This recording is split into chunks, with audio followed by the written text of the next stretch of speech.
Guys, welcome to Bledsoe Said So. We have a special guest, Dr. Larry Burk. This is a friend of mine. Larry, how long have we known each other? 10, 12 years? About 10 years or so, at least, yeah. Yeah. I mean, I don't want to, give away your location, but we live about an hour and a half away from each other.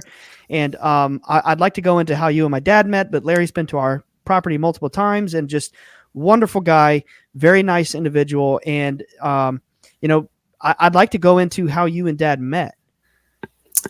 Yeah, well, I've been affiliated with the Rhine Research Center, which is the former Duke Parapsychology Laboratory, for about 20 years or so. And we have a monthly psychic experience group where people usually come and tell their favorite far out stories, intuitive, psychic, whatever, no holds barred.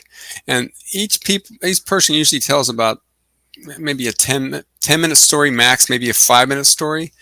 But Debbie Pratt, who's now on the other side, was the one who made the connection with your dad and brought him to the Psychic Experience Group, which we shortened and called the PEG meeting. And they're the first Tuesdays of the month, from 7 to 9 o'clock. We used to do those all in person, but now they're all on Zoom at the moment. So, and she brought Christopher, and instead of him telling a 10-minute story, he told a 2-hour story. So we got the full download, and none of us knew what was coming, and it was just like, whoa. And then I guess after that, I got invited to go on a trip with Debbie and the other leader, Pamela, with Christopher up to attempt to see the Brown Mountain Lights. Oh, wow. So we took a trip up to Linville Falls. Yeah. And that I have to say was a spectacular failure. We saw nothing. But I think the time before they'd gone with your dad and they had seen something, but this time it was a nice look at the big valley out there, but nothing happened. So I've seen things there with Dad. So anyway, so that was, and then later after that we had the invitation to go to University of UNC Wilmington and meet Jeff Kripal. Okay, so you were there that night? He was given a talk at the invitation of Diana Pasolka, and you were there, and your whole family was there. Yeah. And I think we went out to dinner afterwards, and it was, and that was a pretty amazing talk he gave. And then after that, he published that book with Whitley Strieber, Supernatural. That was pretty cool. And then actually we brought Jeff back to Durham after that, and we all had dinner together at the Thai Cafe and sort of brainstormed with the Rhine researchers. So that was pretty cool. And at some point along the way, I did stop to your old house and saw the burning tree and the kennel in the back with the dogs and everything. So that was, and then obviously haven't been to the new place yet. So. Oh yeah, we definitely have to make that happen. And this time, we'll get you to see some orbs. So back in those days when you were coming around was about 2012, and we were at the point where lots of people were coming over, but it wasn't super frequent that visitors would see orbs. Yeah. It might be one in the sky. It wasn't like all the time like it is now. Definitely happened. It seems to have changed rather dramatically. Yes, it's quite insane now. It's escalated. Yeah, but I really miss those days with the Rhine group coming around. I mean, I've actually been, I can't remember if you were there that night because there's always so many new faces, you get lost in it. But my dad and I have actually been to an event at the Rhine where Colonel John Alexander, he's doctor and a colonel, but John Alexander spoke on near-death experiences. We were there that night, got to meet the director, I believe it's John Cruth. John Cruth, He's still the director? And that was my first time meeting John Alexander, so yeah, that was cool. Yeah, John Cruth, super cool guy. But let's go a little bit into that, if you don't mind, and your experiences with some of that. I think it's very interesting. About. Would you guys mind explaining to a layman what the Rhine Research Center is? Sure.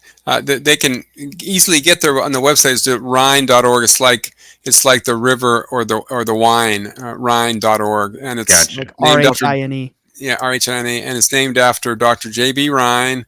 Okay. Who was the Duke psychology professor who set up the parapsychology lab back in the 1930s. And actually, Duke was most famous for two things in the 30s. Get this: the football team and the Rhine Research Center. Go Blue Devils. Yeah, go Blue Devils. And he really popularized the term ESP. They came up with the Zener cards, which were those 5 symbols. And they're on Ghostbusters. You've seen it in Ghostbusters. Oh yeah, when they're doing the little psychic card readings in the beginning. All that stuff. Yeah, Dr. J.B. Rhine came up with all that. Wow. And I mean, he was famous all over the world. He was in people talked about him in Paris. It was internationally famous, and then in '64, actually, I came to Duke in '73 to do my undergrad, and I spent the summer before looking through the course catalog.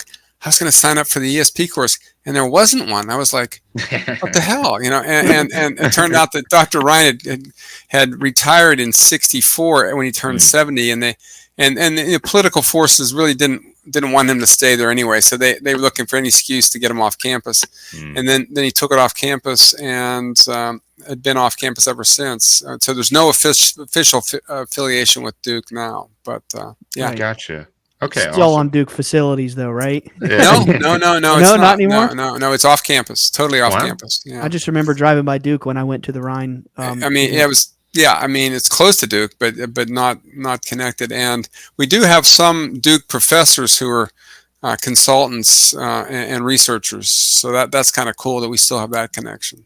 So in your involvement with the Rhine and the PEG group, what were some of the craziest things you've seen? You've told us stories. You've told me and Dad stories, and we've heard some other stories from other members. Things like, being able to measure photons of light when people are gathering energy, and like flashes of light being present when a blood cell is popped. A lot of the stuff I'm talking about I learned from Larry and the Rhine group. What's some of the craziest stuff you've witnessed there?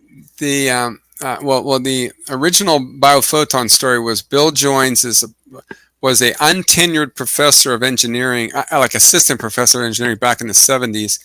And he did an experiment in the basement of the engineering building in a double dark room where they had a healer that the Rhine Center had sent over. And they put the healer in this room with one of his graduate students to monitor. And they had the biophotometer in there to measure, and these things are incredibly sensitive. They can measure 1 photon at a time, so it's like, and usually at the baseline, when you put a normal person in there and just read the number of photons that come, it might be 10 or less, just really small number. So they put this healer in there, and they let the grad students sit with there for like an hour or half an hour to get dark adapted, so if there was any light, you would be able to see it, and they couldn't see anything.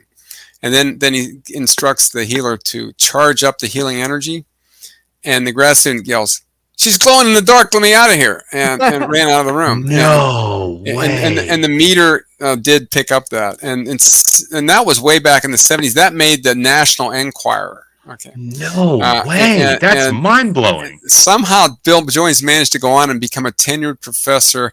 He took off his ponytail. He's now a distinguished-looking 70-something-year-old guy, and he leads the spoon bending sessions we have at the Rhine Center too. So that's pretty cool. And he's a national expert in electromagnetic fields. So when you got this guy leading the spoon bending, that's pretty cool.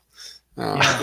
And I've been able to teach other people how to spoon bend, but I've never done it myself. My wife is an expert at it. So it depends on how much chi you have in your hands, So didn't the Rhine Center do an experiment where they were able to verify that basically something to the effect of the soul leaving the body upon death, and that's still research in progress. I don't think they've come to any firm conclusions about that, but they were working on it. They're working on it, yeah, but the biophoton research they have replicated, and they have one guy who they put in there, and some healers and meditators might generate 100 photons per second or more. But this one guy gets like over 10, 20, 100,000 photons per second. So that's pretty cool. The other thing in terms of the PEG meetings, the craziest story I ever had from the PEG meetings was this one woman who used to come to the group, and she hadn't been in a while, but she was one of these really psychic dreamers. And she would sometimes predict the future. She predicted the Fukushima earthquake. She did all these other things. But the wildest story she ever told was one night she dreamed that she was in a on a sandy geography, white sand, and but it wasn't at the beach, and she was there, and she usually wears socks to bed when she's sleeping. Okay, that's just an interesting detail. And she's there at this place, and there's an unusual cactus, and she sees the cactus. I can't remember what else goes on in the dream, but when she gets back into her bed from the dream, and realizes that her socks are full of sand. Okay, so thought that was cool. And when she looked it up, it turned out the cactus only grows in White Sands, New Mexico. In the national monument out there. So apparently she went to White Sands and came back. Now who knows if someone came and transported her there and back? We don't know. So wow, yeah, because typically when you hear about things like like astral projection per se, for instance, it's not like you're physically, your body is not being transported. So something tangible coming back with you is probably not going to happen. So that's particularly wild. I thought happened so. in Nightmare on Elm Street. Okay. Brought something back with him. You corroborated that.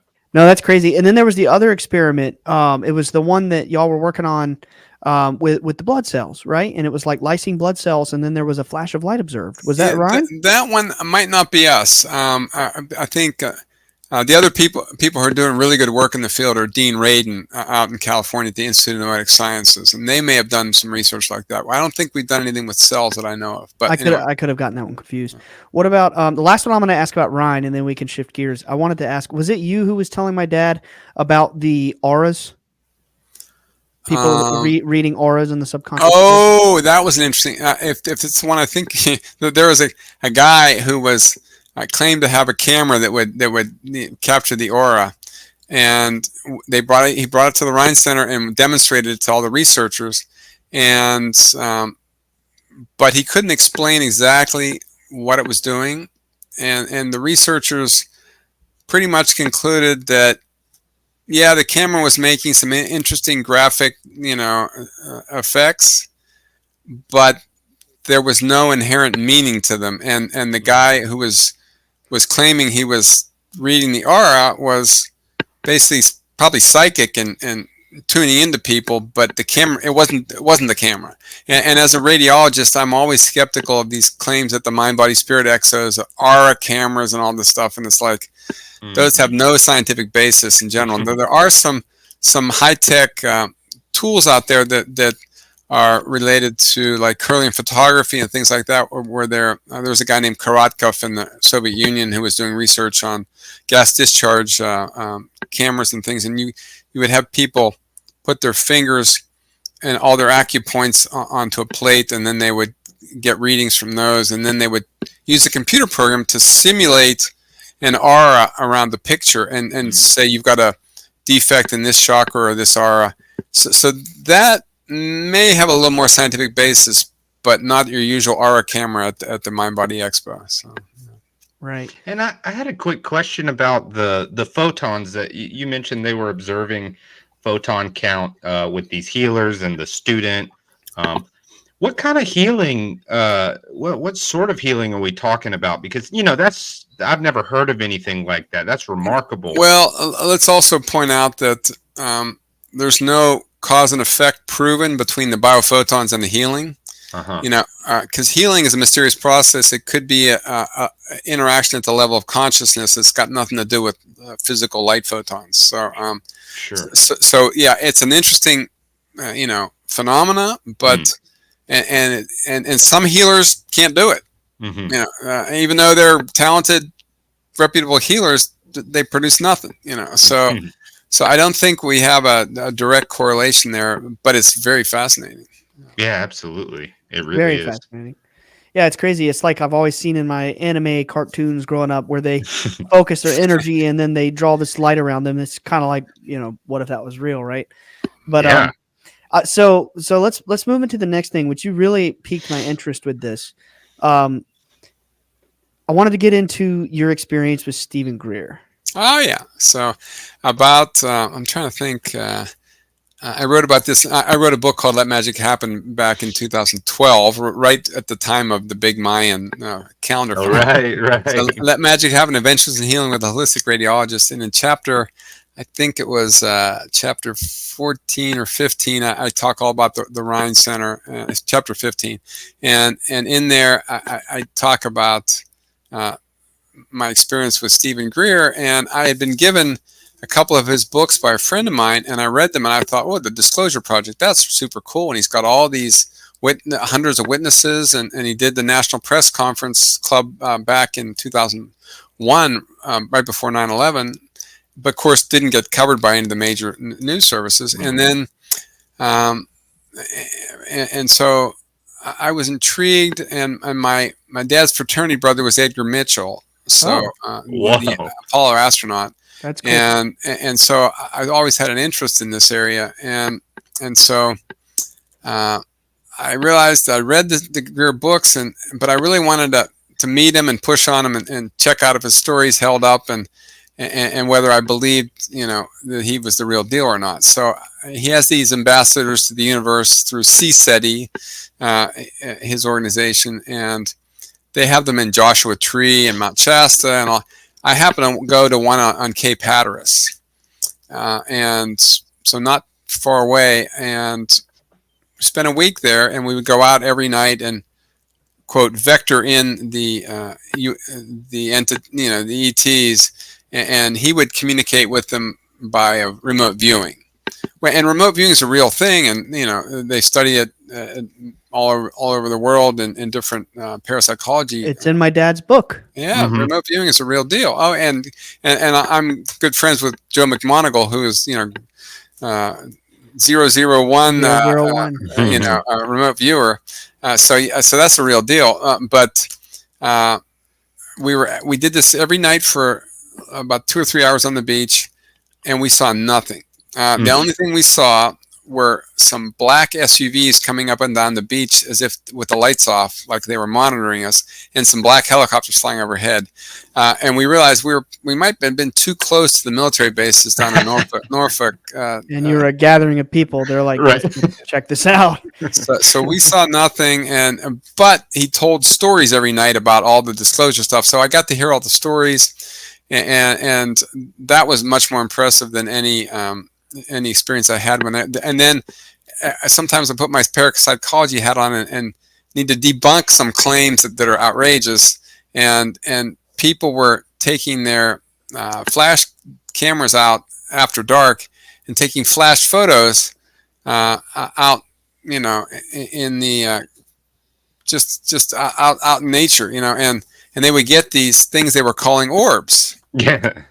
But when you look closely at them, they were obviously moths, but they were blurred out and they looked like an orb. And so that was my first time debunking orbs, and so for a while there, I thought all orbs were fake, but obviously I know that's not the case now. But it was, to me, it was a question. I questioned the credibility of some of these folks who were with me, who were pointing at these moths and calling them ETs or orbs or whatever. So you need to have some discernment. I always say keep an open mind, but don't let your brains fall out. So I like that. And then the only thing I did have happen was for the week, I had a dream about ETs. After the meeting with the Greer group? It was before the night before I got there. Okay. And so I got to share that dream with Stephen, and Stephen was really impressed with the dream. And I thought, okay, well, I'm an ET dreamer. I'm not an ET experiencer. So, and I've had quite a number.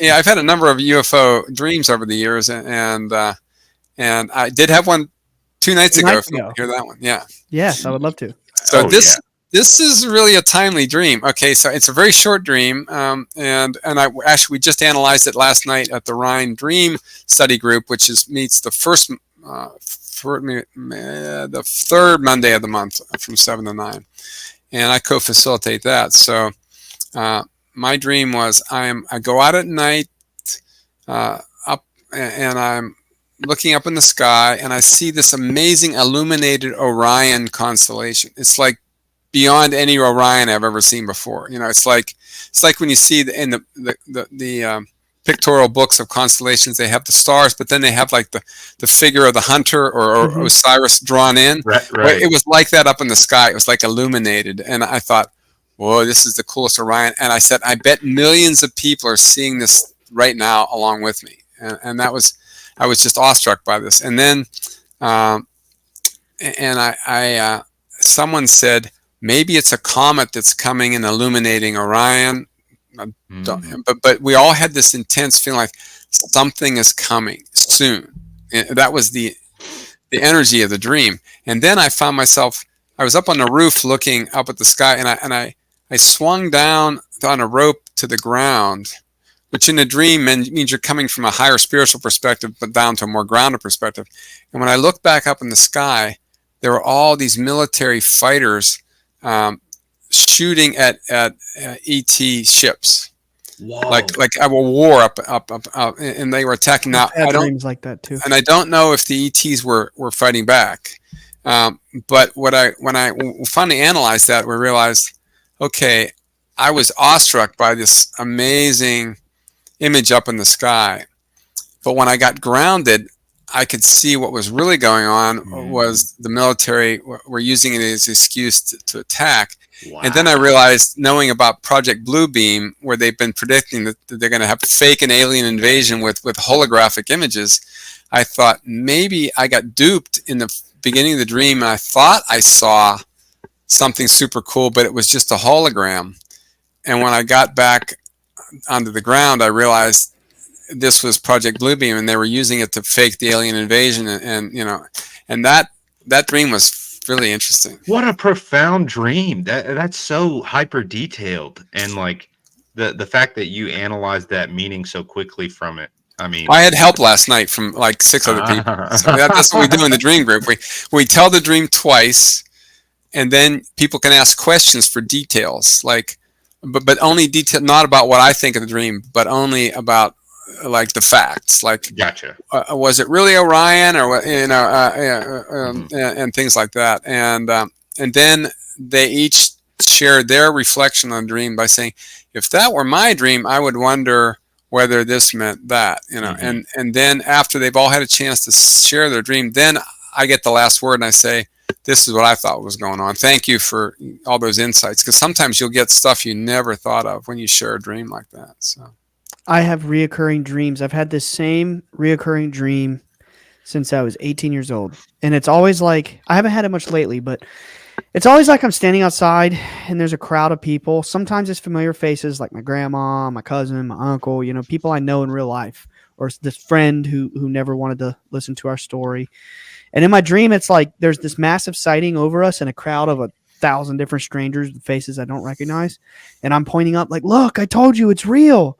It's real. See, it's right there. And it's always this feeling of like getting that last laugh. Like, I told you, it's all been here the whole time. And I wonder if it's like subconsciously needing validation.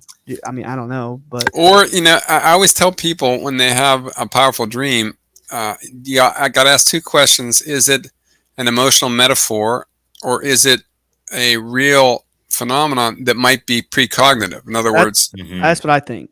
Yeah, an event that's going to happen. That's what I hope. At some point in the future, right? Yeah. And I do a lot of work with dreams and health too. I've written a book about that called "Dreams That Can Save Your Life: Early Warning Signs of Cancer and Other Diseases." And when I get people contacting me now about their cancer dreams, I always ask I ask 2 questions. First is, you need to know, is this dream about you, your health, or is it about someone else's health? Because a lot of people dream about other people's health.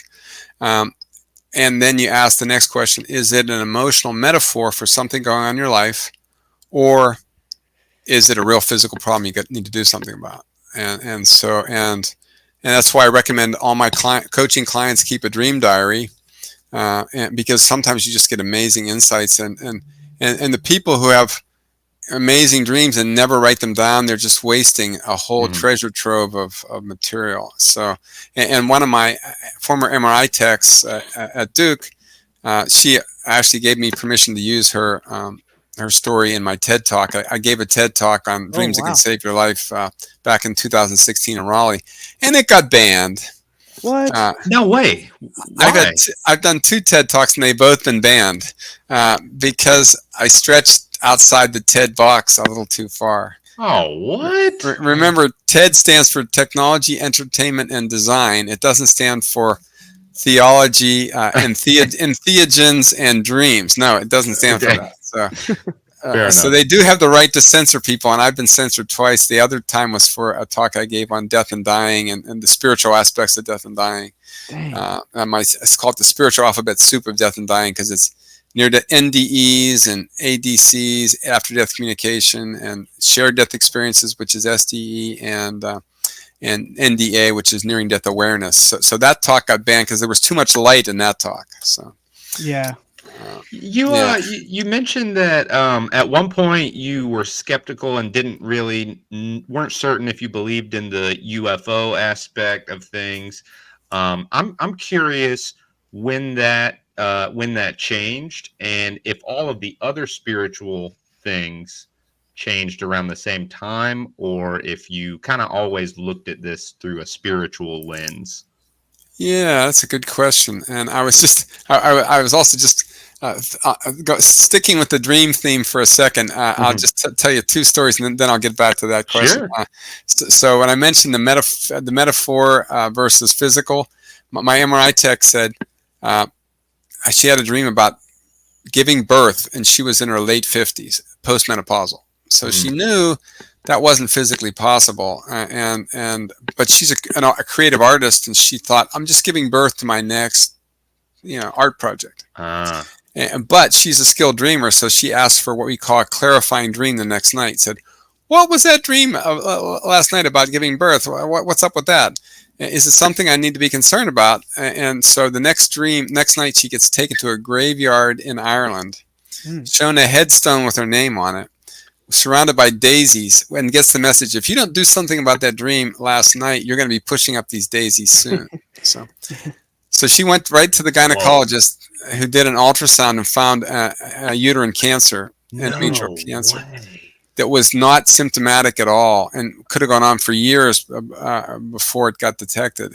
And then the punchline was, though, there's 2 ways of removing that. One is to do an abdominal hysterectomy, take it out through a big incision, or the other is to do what's called a vaginal hysterectomy, where you pull the tumor out through the vagina, which meant she gave birth to the tumor. She actually did have that procedure and is fine now. Wow. So that seems precognitive for sure. Yeah. Or just getting information from your body that you otherwise have no access to. Now, there are good examples of precognitive information, and my favorite one is an ET dream. This woman has, again, uterine cancer, but she's young. She's 29. She's got stage 4. She's going to die. And she's got like a 5% chance of surviving, even with the most aggressive chemotherapy. So but she was a dreamer, and she had a young child she wanted to live to take care of. And so one night, the alien spaceship lands in her dream out in her backyard. The aliens walk up out of the saucer, hand her a green syringe, and say, "You need some interferon." And this happened 20 some years ago, when interferon was just an experimental drug that was still in testing. And so she just went into the doctor and said, "Could you get me some interferon?" And the doctor was so freaked out that she even knew the name of this experimental drug. Wow. That he said, why did you ask me? "Oh, I had a dream last night." So he got her some. He got her some, and she was cured. Wow. So that's obviously, was that an ET visitation in a dream, or was it her higher self, transmitting that information? Yeah, I think it's more like higher self, but I think it can appear to us as ETs or whatever, just to, shocking symbolism. I'll have you know that through some of our CIA contacts, I've been made aware of this interferon experiment where they had groups of experiencers, whatever that means, groups of experiencers that they were finding these physical symptoms like, like my dad has rheumatoid. They believe it has to do with his regular, face-to-face contact with entities for the last 16 years. And they had about 100 different participants with all of these types of inflammation and just damaging bodily symptoms. And they called it the interferon experiment. And it was like classified CIA stuff. So I don't know. I didn't know it was a drug or anything. That kind of rang a bell when you said that story. It was cool. Yeah, I mean, there's so much stuff going on in medicine that we don't know the half of right now, and also most of the stuff that's published in the mainstream prestigious journals is all fake, or totally drug company, sponsored. But getting back to your question about the beliefs about the ETs, I'd say, for me, I really didn't pay much attention to it until 1987. When I was living in Philadelphia, and I went to my favorite New Age bookstore, and there was a copy of Communion sitting there, and I just immediately bought that book, and that was life changing for me. It was terrifying, and I immediately went on a binge of all the Bud Hopkins books and all the other books out there, and John Mack and everything. So that was what triggered me in '87, and then since then.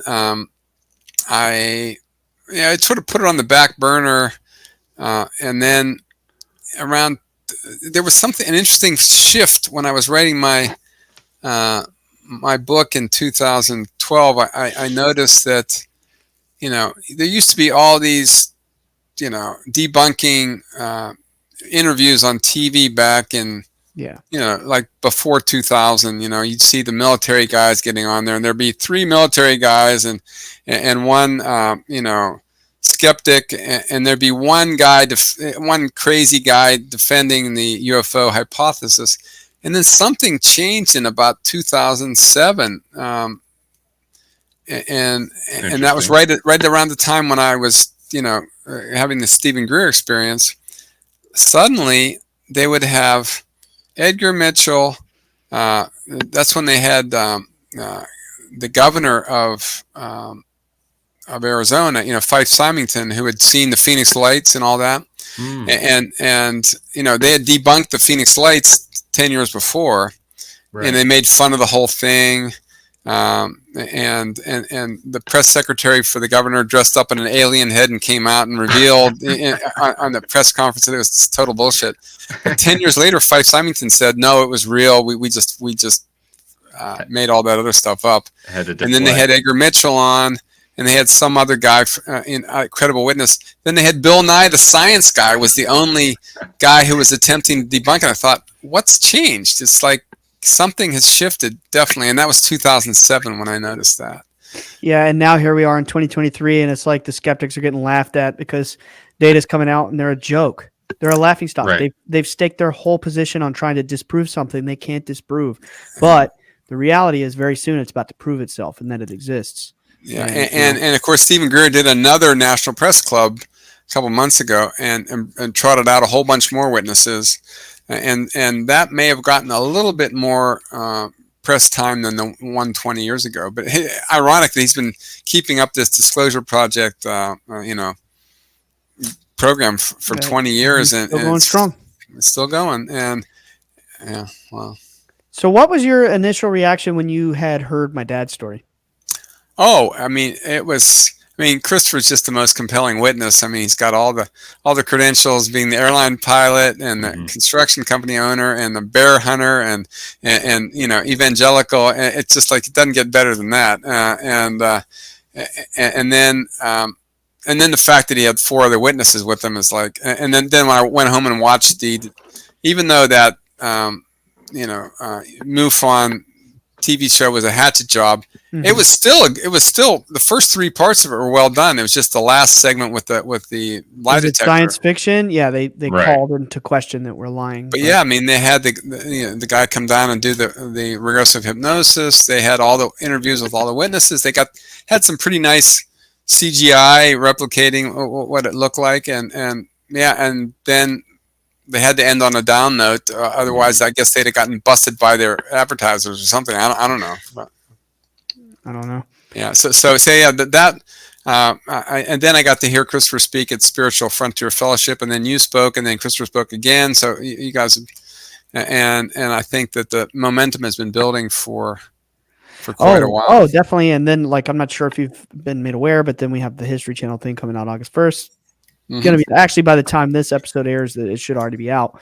Yeah. And that's, I've been telling people about that. I have to say, I watched the first episode of the first season of Skinwalker Ranch, and I realized they were going to drag this out for 4 years, teasing you with little bits of evidence. And so I'm waiting for the real thing to come out this summer here. So, and I haven't started watching it yet, but I guess Christopher's with the last 2 episodes in August. Is that what's going to happen? Yeah, something like that. And then we have the Heart Center event that Christopher's going to come and speak for us up in Mebane, which is September 19th.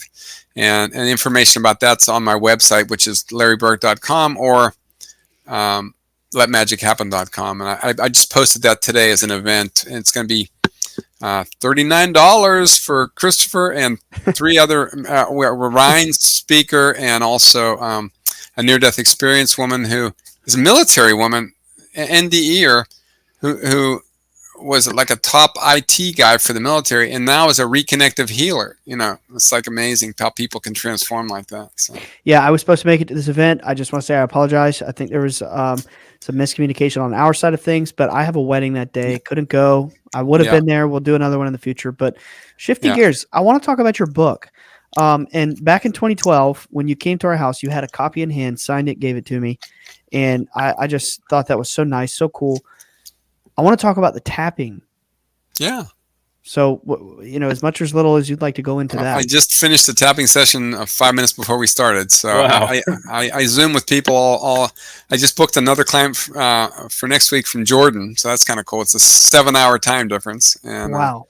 And I've had people from Australia and all around the world. And I usually spend 80 minutes Zooming with people in the context of coaching. I have them sign a consent form that you're not hiring me as your doctor. I'm your coach. So you can't call me Dr. Burke or anything like that. But I used to read, I figured I read 60,000 MRI scans in the last 40 years. I've done enough of that. So, and so now I've been doing tapping EFT since 2002. And it's kind of amazing in that I'm not a psychotherapist.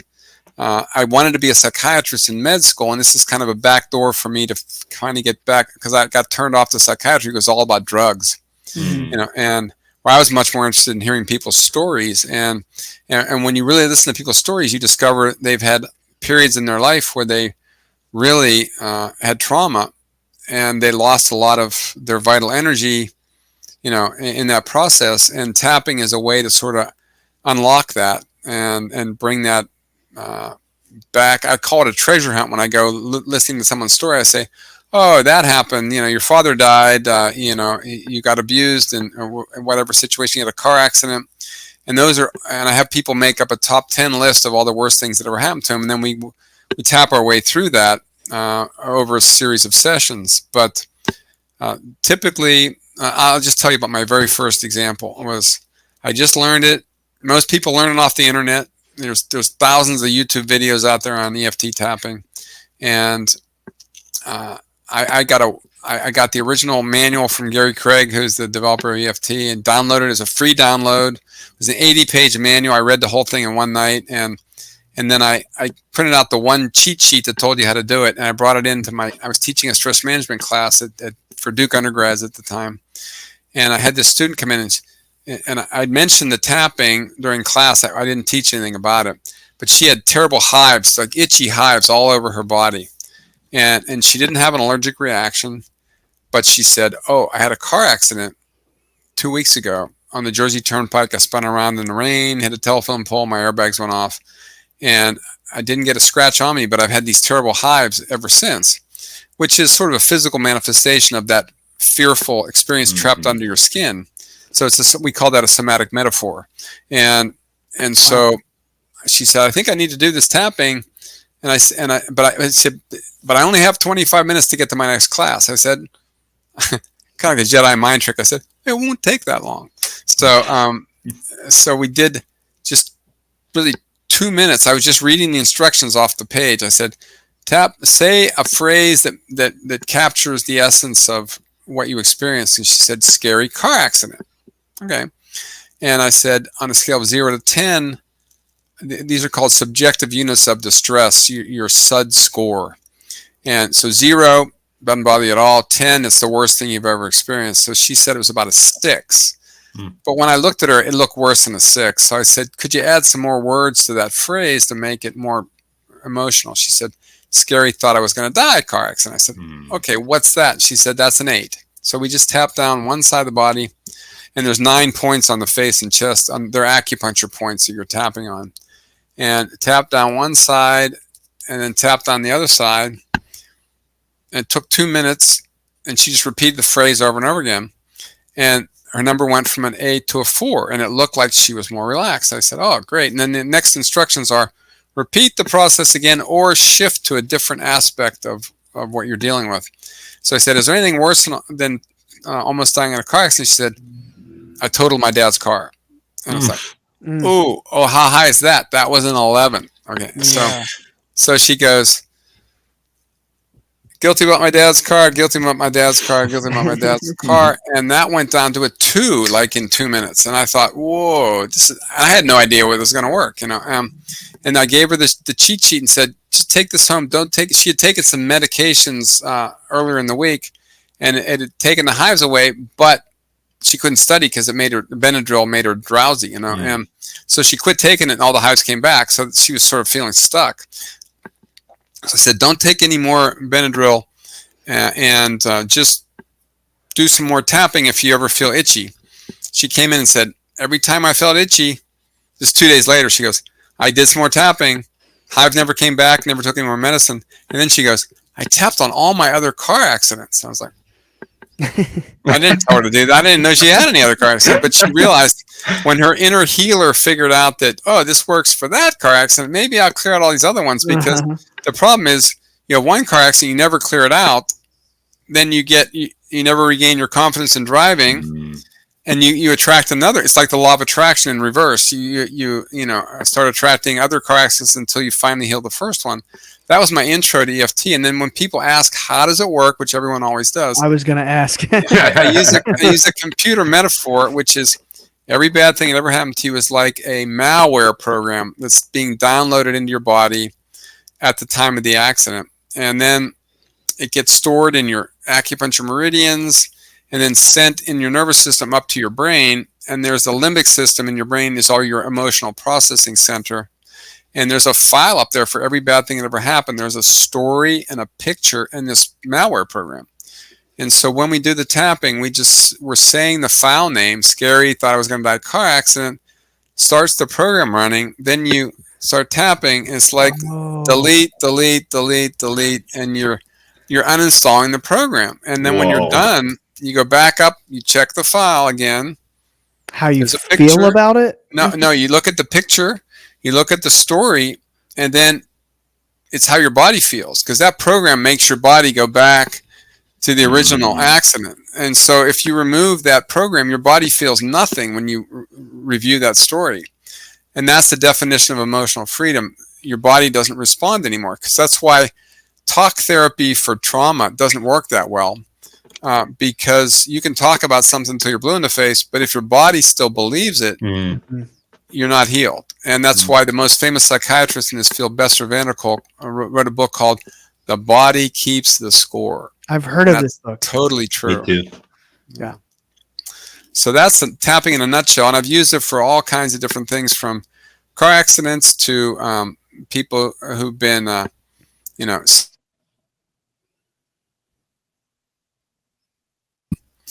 woman who walks into my office and she goes, before we start, you need to know that I'm an MK Ultra survivor. Okay. I'm like, what? And I'm like, oh, I said, I thought that was a myth. And this is 10 years ago. And she goes, no, look it up, look it up on Wikipedia. There's 10 pages on MK Ultra, and from the Senator Frank Church hearings, and a lot of the records were purposely destroyed, but there's enough there to tell you that something bizarre was going on and so I said, okay. And we did tapping on, it turned out that she'd been in a military family and had actually been turned over to the program by her parents, kind of like Jason Bourne. It's the same. I mean, that's a fictionalized version of what really goes on. Yeah, they called it Treadstone, but yeah. Yeah, basically Ultra. So she had been electroshocked when she was younger. She had all these traumatic experiences. And she said, either you get triaged into the assassin track or the sex slave track, and she was in the sex slave track, and she eventually got deprogrammed in the 90s, and the guy who deprogrammed her was murdered. I'm like, oh, okay, I don't know if I want to be working with you here. So then we did a successful tapping session on some of that stuff, and a week later she came back and said, I almost didn't come back because I saw you were affiliated with Duke. And I said, why is that a problem? She said, well, the Department of Defense funded 80 different psychiatry departments around the country in the MK Ultra program, and Duke was one of them. Ooh. And she said, I thought you might be a programmer. Ooh. And I'm going, so she asked me some specific questions that would have, if I'd answered them the wrong way, she wouldn't have come back. And and she did amazingly well. She's got a whole new life, and it's a wonderful story, but that was my first intro to the dark side of what's going on out there. Wow. And the tapping worked for her? It was able to... It did, yeah. So I know you already said how it works, but like, how does it work? Like, how could I use this to help myself? Like, it's called memory reconsolidation is the technical scientific term for it. And there actually are functional MRI scan studies done by a friend of mine in Australia that show the brain changes before and after you tap. And you can think the latest memory theory is that your memory is only as old as the latest time you looked at it. So if you remember something, I got to think about that one, and it has some physical association with it, like, oh, I'm feeling tense and a knot in my chest, and then and say like a computer file, you monkey around with the file, then you save it again. It's not the same file. So when you save that memory again, it's not the same memory, because now it's associated with this pleasant tapping sensation instead of this agitated, panicky heart experience. So yeah, I haven't really gotten too deep into the meridians. I will say though, I 100% believe in it. It's one of those things, like I believe in the chakra system. I've studied that plenty, and it just makes sense to me how the soul would materialize a body, and it would be bound through these 7 energy centers. The 7 endocrine systems. Yep. Reflect on that. But then the Chinese philosophy of the Tao alchemy, whatever, has this complex meridian system, and I'm like, where do you even begin? But I will say, I've had acupuncture that worked. It was true blue. It was amazing. There's got to be something to it. Well, and my wife is one of the top acupuncturists in the Triangle, and really, I'm trained in it as a physician. I would love to come get some work. It's Meridian Health Solutions of North Carolina. That's their website, and they're here in Durham. But I learned it back 20 years ago, and as a physician, I had 300 hours of training. She has 3,000, so it's like a whole quantum level different. And so, but the reason I got into acupuncture was there was a famous book called The Body Electric by Robert Becker back in the 80s. And he was the orthopedic surgeon who invented bioelectric bone healing, healing with electricity, which back then was a fringe therapy and now is mainstream. There are companies making these devices. But when Nixon came back from China in 1972, one of the reporters in his entourage had acute appendicitis, James Reston, in Beijing. And they did regular Western anesthetic, took his appendix out, but afterwards he had terrible abdominal pain. they called the acupuncturist. They put needles in, his abdominal pain went away, and he came back and wrote an article in the New York Times. And that's what caused the acupuncture craze in the country. All the acupuncturists came out of every Chinatown in the country, put their shingles out, and people started flocking to the acupuncturist. The National Institutes of Health pretty much freaked out and said, "Oh, we don't know how this works," and it's all mysterious chi. And so they figured it must be electromagnetic in some form. So they gave Becker $1 million to figure out how it works. And one of his grad students did some research and with a skin resistance meter, or to measure the skin conductance, like a lie detector in some way, And when they went down the meridians and they got to the big points, like this one here in between the thumb and the finger, they would get a contour map showing the increasing conductivity if you got right over the point. And then when I took my course, we actually bought a little device called a point finder, and you go down the meridian, it would beep when you got over the point, and so you knew what to put your needle in there. But obviously the ancient Chinese didn't have a point finder. Right. So one of my other acupuncture friends said, "Oh, she has some acupuncture friends who can see the points." Wow. They're little light spots, and so that's a better explanation as to how the Chinese discovered the meridian system, just like talented psychics can see the chakras, and that's how they discovered them in the past. They would meditate on them, and they said it came to them in the form of color and things like that. Very cool. Yeah, I'm all about the ancient philosophies of the East. I just don't quite understand them, but I believe in them, And well, the one book that I found really helpful is by Anna Dia Judith. It's called Eastern Body, Western Mind, and it's a guide to the chakra systems and Western psychology. And I've written blogs about this, and I do workshops, what I call the shadow issues of the lower 4 chakras. And when you go to a metaphysical meeting, Wheels of Life, yes, and her other book is even bigger and thicker. Anna Dia Judith. For those who are not watching on camera, I just pulled out an Anna Dia Judith chakra book. Yes, excellent. Yeah. Great recommendation. And so one of my other teachers said, people who come to metaphysical spiritual meetings, they're only interested in the upper 3 chakras. The speaking your truth through the 5th chakra, tapping in your intuition through the 6th chakra, and your divine connection. There you go. Let Magic Happen. I had it right under my chakra book. Let Magic Happen by Larry Burk. Yeah, it's sitting right here. Sorry to cut you off, but I love it. No, thank you. Your book is always right here beside me when I do my podcast. I had fun writing it. So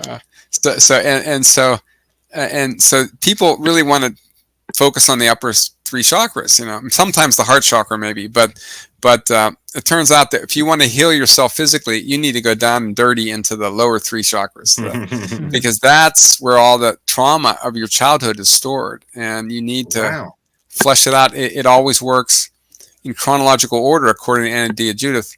Your first year of life, what does an infant care about? Just whether it's safe to be here or not. That's surviving. It. So it's all about fear. The first chakra is about fear. The second chakra, when you become a toddler, you're starting to move around, you're grabbing stuff, you're feeling safe. And then people say no, and you get pissed off. So anger is the second chakra. And then third chakra, you're becoming, like a preschooler, you're becoming a little person, you're developing a sense of identity. And then authority figures will smack you down, and you'll be shamed. And that's the shame is the third chakra. It's about self-esteem. Then the 4th chakra is about some of those relationships that you start to develop don't work out. Your pets die, your grandmother dies. Then that's grief in the 4th chakra. And all those have physical illnesses associated with them. Grief, it affects the lungs, the heart, the sinuses. The 3rd chakra affects, all your eating disorders and diabetes and all that. And then the 2nd chakra affects pain, any kind of pain condition.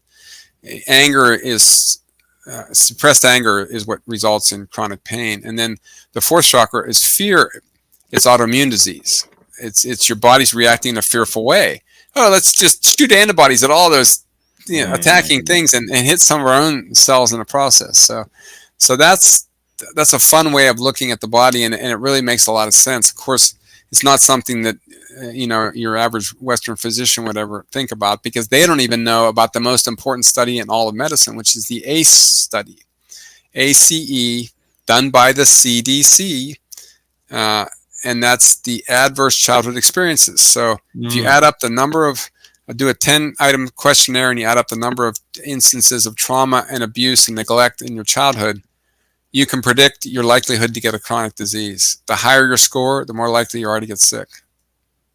Wow, yeah. My father. We've talked about this on the show, but my father has fibromyalgia, and one of his biggest struggles in life was, and he said this on our show, but anger was a big thing for him. So you just saying that chakra, the one associated with anger, could manifest pain disorders, chronic pain disorders. Yeah.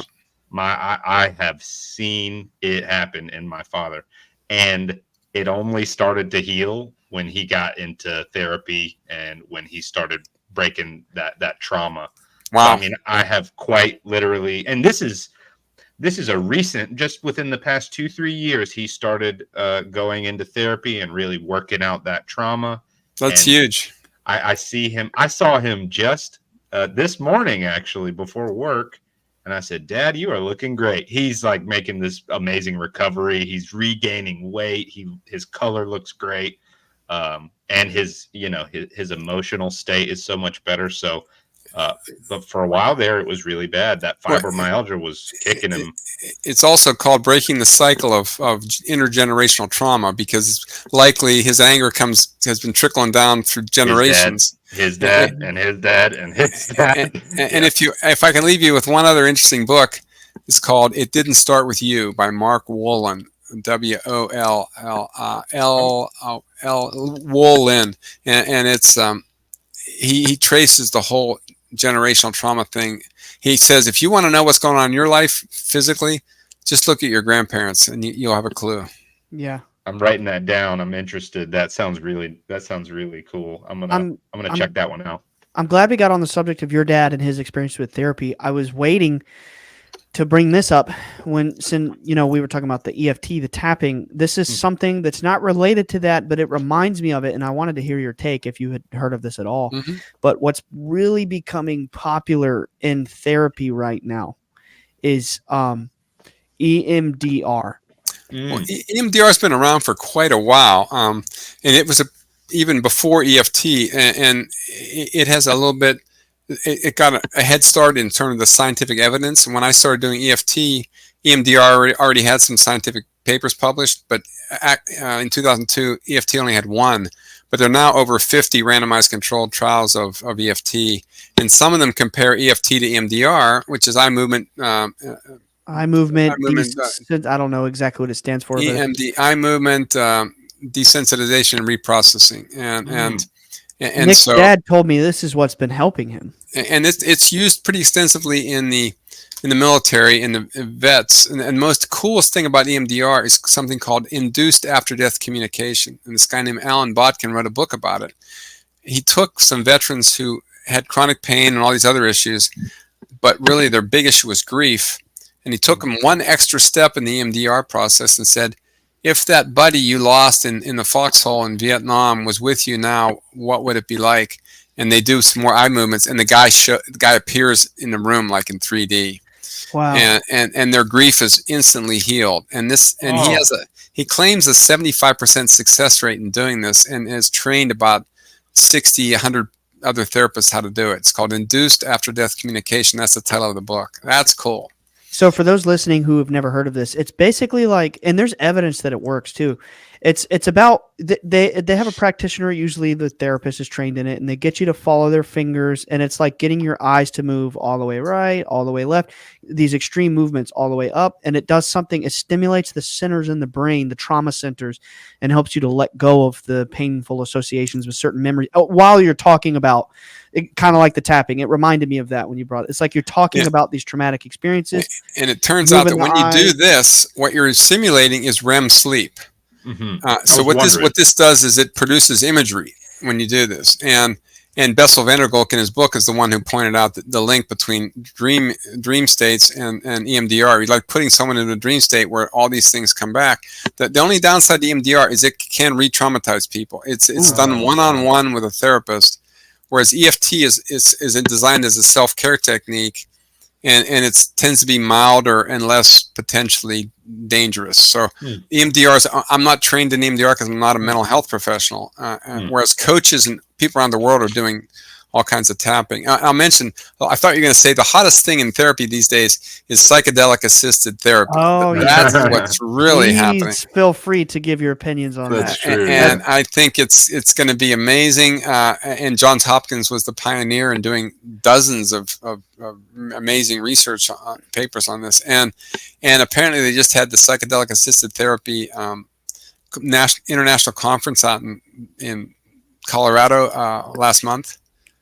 Guess how many people showed up? How many? 10,000 people showed up. Whoa! Yeah, that's nuts. It's an idea whose time has come, I think it's the future of like, I guess I could say mental medicine, like, I don't know. I mean, I can't speak for everybody else, but it's certainly helped me. I've had a couple experiences here and there with, like, psilocybin and things like that. And it's like, it just seems like it has to be legalized if we're going to be a free, happy society. It has to be. Yeah, it's going to be real interesting to see how this evolves. And even now, for some reason I didn't realize that ketamine itself is actually legal, and you can get it anywhere. So and that was the drug that John Lilly used in the float tank that became the movie Altered States. So, when he's talking to the dolphins or whatever. Yeah, I didn't realize it was ketamine. That's it was. Which is supposed to, if I'm not mistaken, that's supposed to be a pretty intense experience, is it not? Oh yeah, I thought so. It's approaching DMT in its intensity. Right. So, Really? Goodness. Wow. I know they are doing things right now where you can go to clinics and have like ketamine treatment for like serious, disorders and things like that. But I would like to see a future, possibly in the age of Aquarius, or it'll be what helps us get to the age of Aquarius. I would like to see a future where you can go down the street, you can bring $50 in cash and be like, let me get an eighth of mushrooms. Apparently that's possible in Cambridge, Massachusetts, and Denver, and Boulder, Washington, D.C. and a couple other places. Washington, D.C., Oregon. It's happening. And I think it was I think you're right. I think it was Massachusetts, or it was Rhode Island, or it was somewhere way north where they're starting to pass it, and it's like, come on. Why can the ancients do it and sit around and talk about the spirits of tigers and lions and bears? And it was banned in the 60s because people's consciousness was expanding beyond the military-industrial complex comfort zone. So I think so. I think the age of Aquarius almost happened in the 60s, and then they're like, we got to do something quick. And they did the Manson murders. They made hippies look really bad. And then it was like 2 years later, Nixon did the war on drugs. And of course they're not addictive, which is crazy. So. All the evidence shows that it helps with alcoholism, which that's like the hardest addiction to beat. So my two favorite authors in that were actually, my favorite author is Graham Hancock. Have you done any Graham Hancock deep dives? Not much. Oh, you're gonna love him. He wrote a book called Supernatural: Meetings with the Ancient Teachers of Mankind, and he talks about his experiences with ayahuasca and ibogaine. So wow, ibogaine. Yeah, and that's the one from Africa, and and then he just recently had the very popular Netflix series Ancient Apocalypse. That was Graham Hancock's. So check that out. Cool. Nice. Okay. Well, man, I mean, sheesh. I feel like we're just getting started. Might have to have some more conversation in the future. Larry, thank you so much for joining us tonight. It's been my pleasure. I've enjoyed every minute of it. Please, one more time, let people know where to find you, and one more time about your books and your upcoming event this September. Yeah. So the website technically is letmagichappen.com after my first book, but my other link that gets you there is just larryburk.com. And then I've got all kinds of blogs, and I've got both my TED Talks are posted on there. Please watch the TED Talks because it's the only place you can see them. You also wrote a great article about my dad recently. Yeah, the UFO God article, that was part of my newsletter, my blog, and that was fun for me. And then I'm gonna. So the event coming up September 16th in Mebane on my friend Bob Brame's place. the Heart Center. Heart stands for Healing Arts Resource Training Center, and he's just getting it started. This is a promotional event, and it's and that there's a link for it on my website down under the events page, and it's going to be $39 until August 1st, and then we're bumping it up. That's the early bird rate. Then it goes up to $49. But we have 4 amazing speakers. It's going to be a pretty interesting event. One of those speakers being my dad, by the way. And again, I was supposed to be there. Would love to do a rain check and do it next time. But we're talking North Carolina, correct? Yes, in Mebane, North Carolina, which is just half an hour from Durham. And I did ask Christopher to slant his talk toward healing, because I know he's been doing a lot of healing lately, and healing and angels, because a lot of people may have already read the book, but they haven't heard that much about his healing experiences. So yeah, he doesn't write much about it in the books either. Yeah, awesome. Well, thank you, Larry. This has been excellent, and I hope you guys just crush it at the event in September. I'm definitely going to be asking Dad all about it and how it went and everything. We have Get those tickets early, people. Get those tickets early. Early bird gets the worm. Yeah. We have an exit ritual on our show. It's very simple. It's very cheesy. We love it. On the count of 3, we all say bye, guys, at the camera. Would you please join us? Bye. On the count of 3. 1, 2, 3. Bye, guys. Bye, guys. Okay. Thank you so much for watching. If you want to see more, check out our other videos. And before you go, don't forget to subscribe. See you next week. Peace.